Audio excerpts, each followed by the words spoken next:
أهلا بيكم، يا رب تكونوا بخير. ده تاني فيديو في كورس صناعة المحتوى، وأول عنصر في صناعة المحتوى هو العنصر السمعي، والصوت في صناعة المحتوى مهم جدا. عشان كده هنعرف بالتفصيل ازاي نعمل تعليق صوتي أو تسجيل صوتي احترافي بأقل إمكانيات. في الفيديو ده هنتعلم ازاي نعمل تعليق صوتي ونحول الكتابة أو السكريبت لصوت احترافي بأي لغة انت عاوزها، وفي الفيديو الجاي هنعرف ازاي نسجل صوتنا ويكون الصوت احترافي. بس قبل ما نبدأ خلينا نعمل لايك وشير، ويلا بينا نبدأ.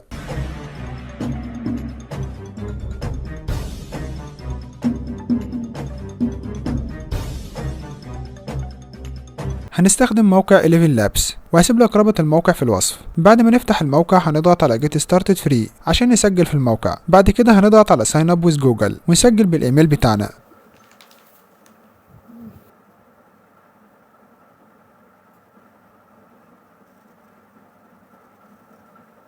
وبعدين هتضغط على اسم الموقع من هنا عشان يفتح لك الصفحة الرئيسية اللي هنشتغل عليها. وبكده انت سجلت في البرنامج. أول حاجة هتعملها هتختار الشخصية أو الصوت إن كان ولد أو بنت، وهتلاقي عندك شخصيات كتير بأصوات مختلفة. طبعا هتجرب وتختار الصوت اللي يعجبك. بعد كده Voice Setting دي هسيبها زي ما هي. بعد كده هتكتب الكلام أو السكريبت بتاعك هنا، وبعدين تضغط Generate.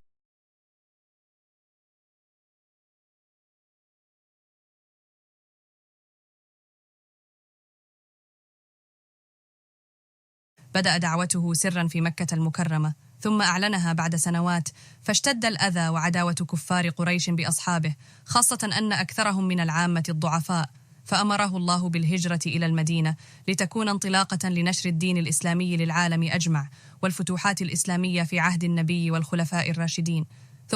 زي ما انت سامع الصوت واقعي جدا. وخلينا نختار شخصية تانية ونجرب. بس هنا جايب لي رسالة وبيقول لي اختار فيرجن 1 من البرنامج هيديك أداء أفضل، فهضغط هنا واختار فيرجن 1.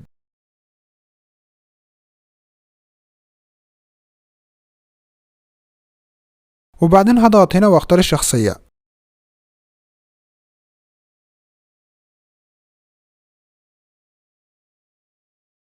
واضغط جنريت.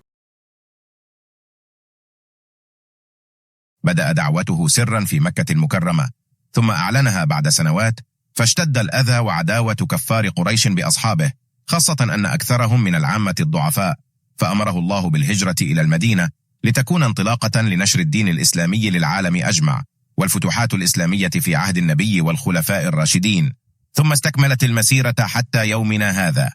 وحتى الآن يدخل الكثير من الناس الإسلام لسماحته وعدالته. زي ما انت شايف النتيجة جميلة جدا. بعد كده تعالوا نجرب ونكتب حاجة تانية، وبعدين نضغط جنريت. صناعة المحتوى هي عملية إنشاء محتوى جديد، سواء كان نصيا أو مرئيا أو سمعيا، وهي عملية إبداعية تتطلب مجموعة من المهارات والخبرات، منها مهارات الكتابة والتحرير.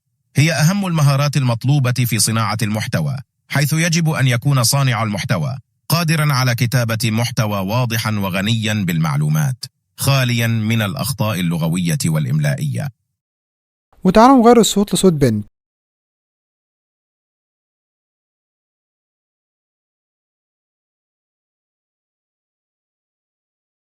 صناعة المحتوى هي عملية إنشاء محتوى جديد، سواء كان نصياً أو مرئياً أو سمعياً، وهي عملية إبداعية تتطلب مجموعة من المهارات والخبرات، منها مهارات الكتابة والتحرير.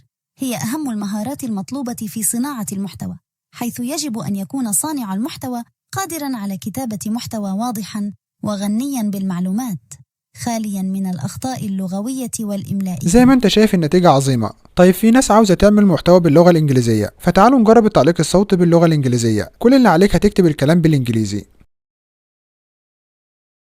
وهتضغط جنريت.